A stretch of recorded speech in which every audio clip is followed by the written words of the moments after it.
Hello. Doing a little bit of coverage of my performance in the Galactus. I think that's what it's called, Galactus Disney Lorcana Challenge in Rome. It was about 300 plus people. I can't remember exactly the numbers, but around 300 players there. And we ended up bringing Blurple again. And that was mainly because I'd actually say personally right now I've been playing a bit more One Piece because I've got the One Piece regionals next month. So I didn't really want to play many other decks, but it also felt like the decks that in Lorcana we can play in this format or in set 8 have been kind of all discovered, and you just pick which one you want and you try and hope for good pairings. Like you've got Amber Steel, Ruby Sapphire, um, like green purple discard, you've got Blurple, you've got Ruby Sapphire, all the choices, besides some like interesting tech cards, like I'm even seeing Dump Truck in purple steel recently, or the Yenzid purple steel, or putting manas in a list, not putting manas in a list, putting Queen's Castles in a list, not putting Queen's Castle in a list. All the lists are kind of decided, so I thought Blurple was still a very strong choice. Italy is sort of famed for having a lot of Amber Steel there, so it was kind of a bit risky to bring it, but to be honest with you, I saw the event turnout. We look at the percentages, and Blurple was about 9% of the room. You know, there's 27 other Blurple players there, so it didn't feel that bad of a choice, really. And to be honest, we only played one Amber Steel the entire weekend, so it was mainly the Ruby Sapphire workshops that were a bit more of a struggle. But I was going to go through my matchup pairings here and just mention sort of what happened really of my day, my run. The list is the same as what JDR has been mentioning. I truly don't think there is anything you really need to change here, so my apologies for basically just showing the same list probably every time I play Blurple. The only thing I would say is the 6 cost Anna. It's rare that I get to use her. She's got very specific times when we want to use her, like Ruby Sapphire Shark, which we didn't play against any. And sometimes just put a big body on the board against Amber Steel, so something that can't be Zeused. So she's kind of very specific. So and that scenario could never happen for you for the entire day. So she's easily can be cut. I've been looking at putting manas, Cusco, the Cusco that inks your opponent's items. Just anything else really to try in there instead of the Anna, but to be honest with you, the list is just very solid and does what it does. I mean, over the past events, I've gone 6-2 the first time we brought it out to try it. Then we went 6-1, getting a top cut there. And at this event, we ended up going 7-2, which gave me 22nd. We actually only just missed out on top cut through breakers. So it's just overall just a very consistent list. Once did I get 2-0'd? Did I lose 2-0? Did I get smashed out of the game? It's just sometimes you lose a little bit on variance and the matchup being a bit more in their favor, just to whatever reason. But yeah, we started the day off with playing against a Kiwi player who I tweeted about this, that they were French and they weren't aware who I was. And that's fine. That's completely, I completely understand that. And I kind of quite enjoy it as well, that like Kiwi's this deck that's sort of big and popular, and it's not always attached to me or Justin. It's just out there now and people can play it. And they managed to beat us. We went 1-2 against them. It was kind of like game 1 we managed to win it. I was sort of trying to figure out the matchup, but we played a bit more reserve. Game 2 they just ran away with it, and then game 3 they were managed to double play Bell Porp and Sing Strength, which is like the line, and then at that point you're just hoping they don't have a dock to refill, and they do, and then they play Cogsworth, and then it's just a pretty rough matchup from there on out. So it was a very humbling experience. I'll admit as well, like round 1 is, so we got there on the Friday and we played on the Sunday.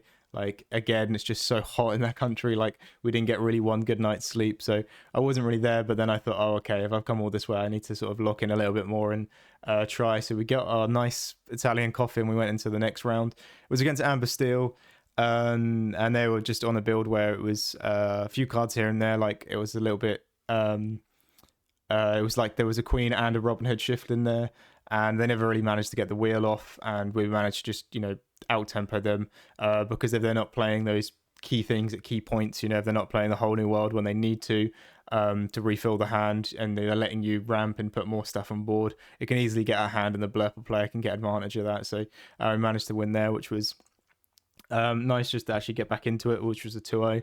Then we played into Purple Steel. And I've always thought Blurple has a very good matchup into Purple Steel. And my opinion on that is that they just, not like Amber Steel aggro, the dock fields, where they have the ability to, if they're going first and maybe you miss a bell or whatever, they can just aggressively quest with like Daisy, Smee, and Lady and stuff like that. Whereas Purple Steel can't really. The best they can do is triple one drop, and sometimes that isn't enough, and it might kill the hand a bit.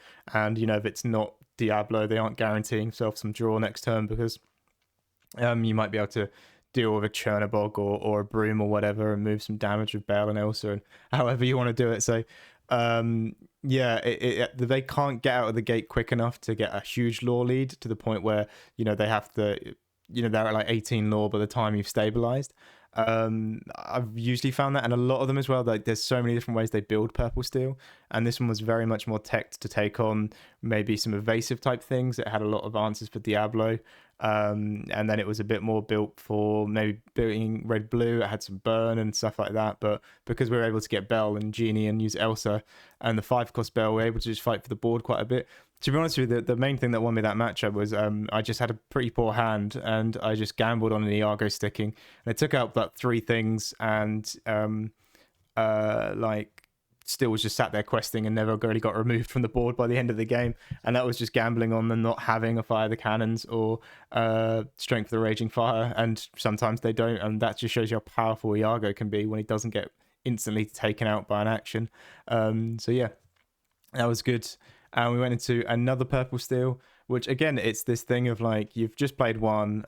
For a lot of decks, like the lists are very much, you know what you're expecting. So when you play against Ruby, Sapphire, Shark, you know what's expected in there. Amber Steel, there might be some different choices in there, but you kind of know what to expect. Ruby, Sapphire, Shark as well, Blurple, yada yada. But with Purple Steel right now, it's like there's so many random little tech cards. There's a Dock, there's a Rabbit build, there's a Yensid build with brooms.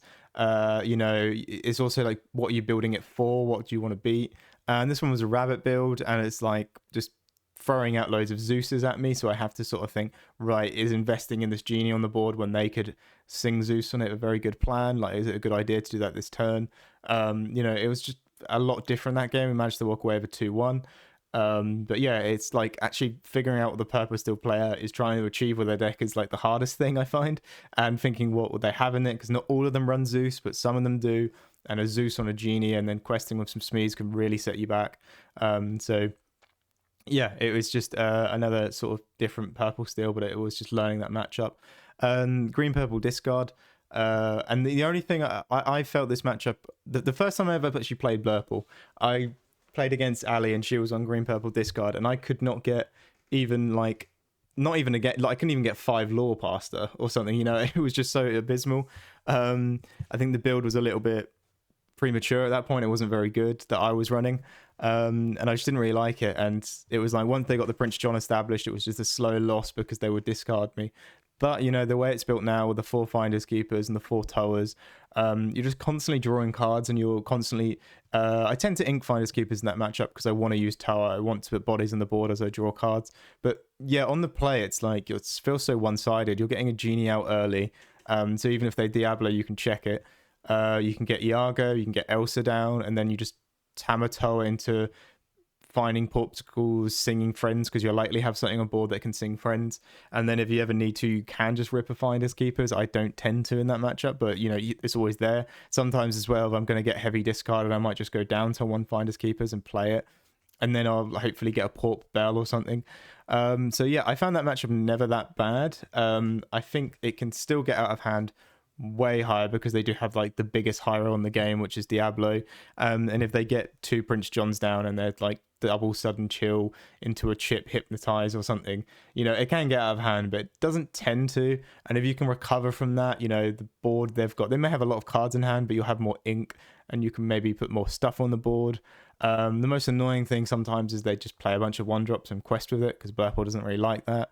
But the thing that I found about the lists recently, especially in America and here, is the return of Hidden Cove. And I think that's just really put a lot of life into that deck. Like, it's a very fearful matchup now.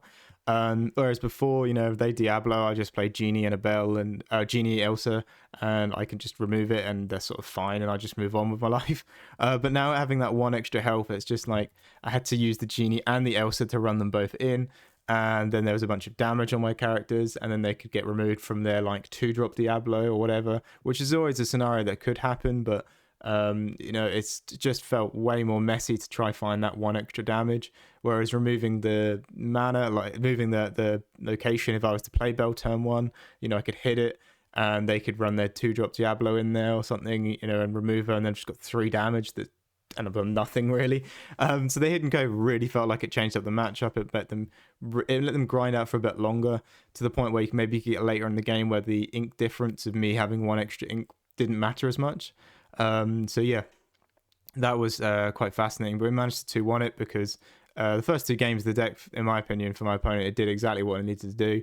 It was port Bell early, and then you were just singing friends like mad, so you just managed to win. And if you didn't have the cards you need in your hand, that's just be insane. And then game 3, they didn't find the Diablo shift, and we managed to just sort of run away with it a bit there and just get huge advantage. So yeah, I found green purple was never a horrible matchup.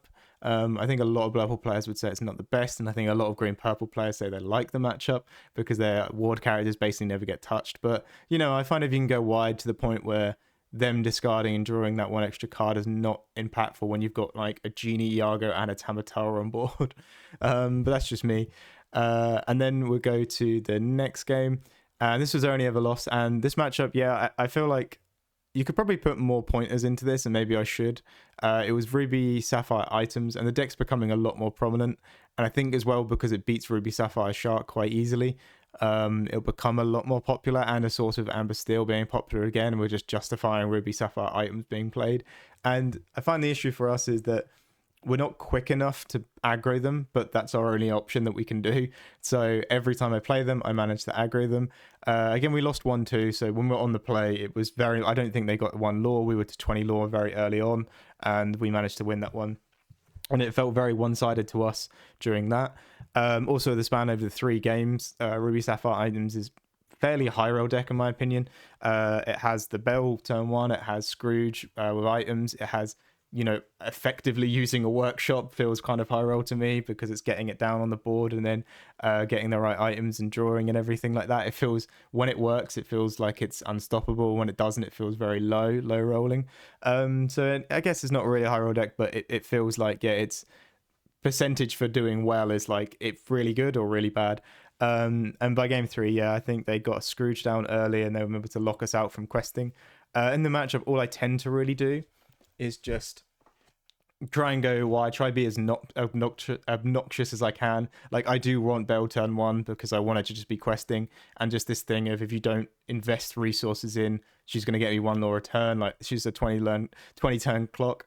And then sometimes as well, like, I'll even get like the Bell shift off just for the extra lore. I don't care about the moving the damage, but I've just now tightened the gap more. And then on top of that, like, I want to get a Genie down as soon as I can. If they've missed the coil on 2, sometimes they ramp. That's great, because Genie's going to get a bunch of lore in.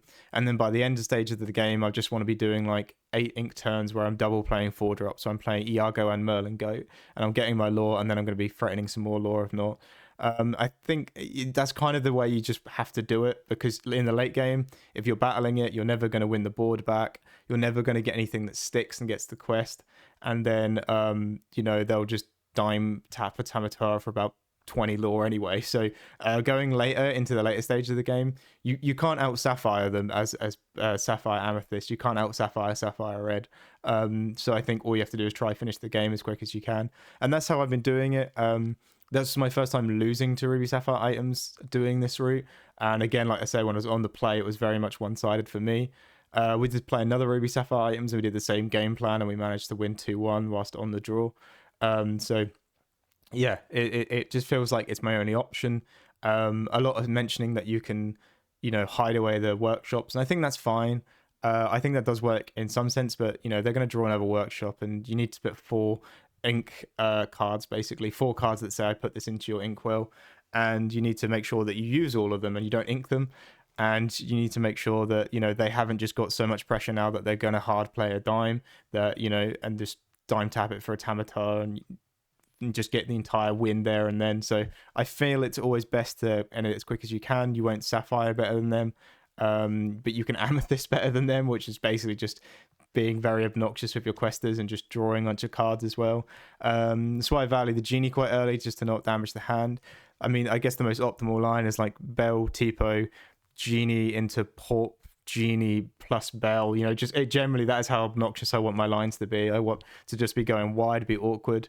Maybe I'll try and sing some friends in there just so the hand doesn't completely die. And, you know, every turn it's like I want to be playing 2 characters and I want them to be out of in the later stage of the game, so I'm only playing 2 characters and I want them to be out of the range of a Sisu, so they have to work for that removal. And then going on to the next one, we had a mirror.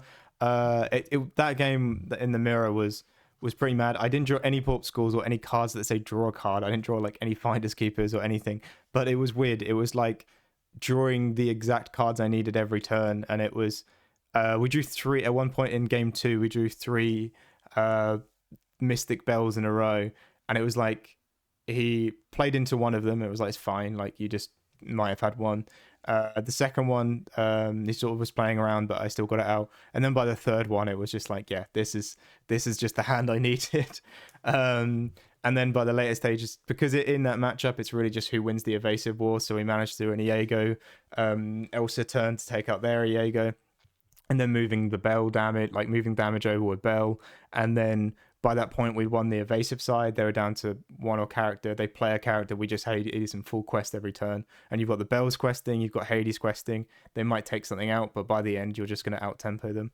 So I really kind of like the mirror. I like that bit when it starts out of, you know, you ramp and then it's what are you going to present? Is it a Genie? Because if you play Genie, I'll play Iago. If I play Iago, and then who's going to use their Elsa most effectively? Who's going to use the Bell to like clean up the most effectively? And then who's going to go for game with the Hades and just race?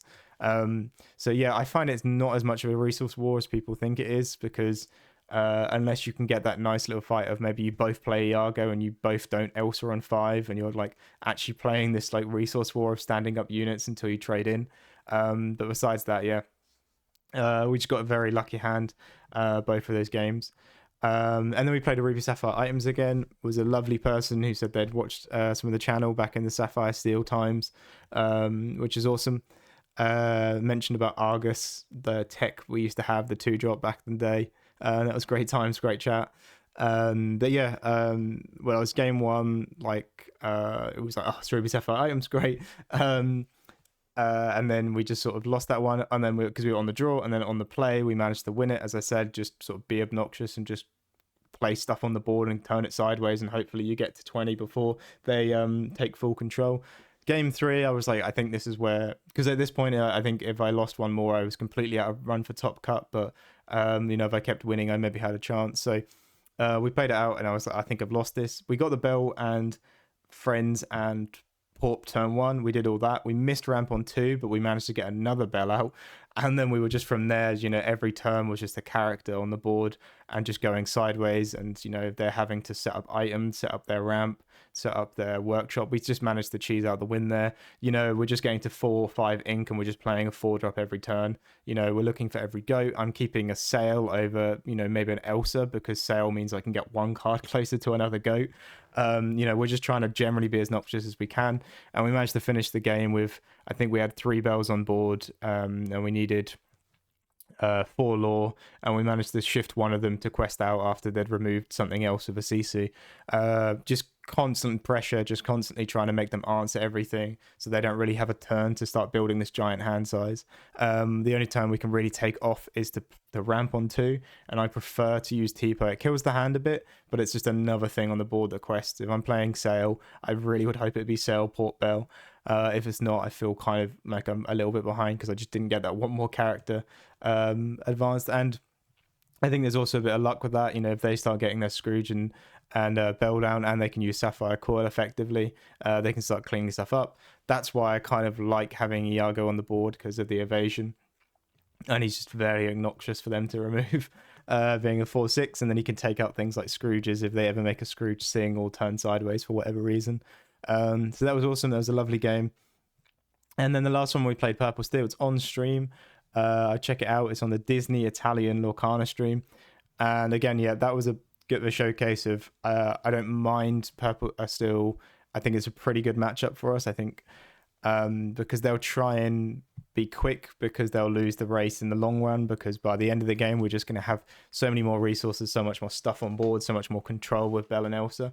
And they're just, if I think game 2, it was very unfortunate they started like a Chernobog bounce of a snake, and it's like I missed the Bell, but I'm just doing a sail into a genie, into Bell, into Elsa, into I'm just going to win this board like way harder. I don't mind if you get to 7 or 10 lore, but there's going to be a point where it's scary for you to ever turn anything sideways, and my stuff can turn sideways because it's got evasive, or it's too big of a body for you to deal with, like a Hades or a Tamatoa, or maybe even the 5-cost Bell, depending on their board.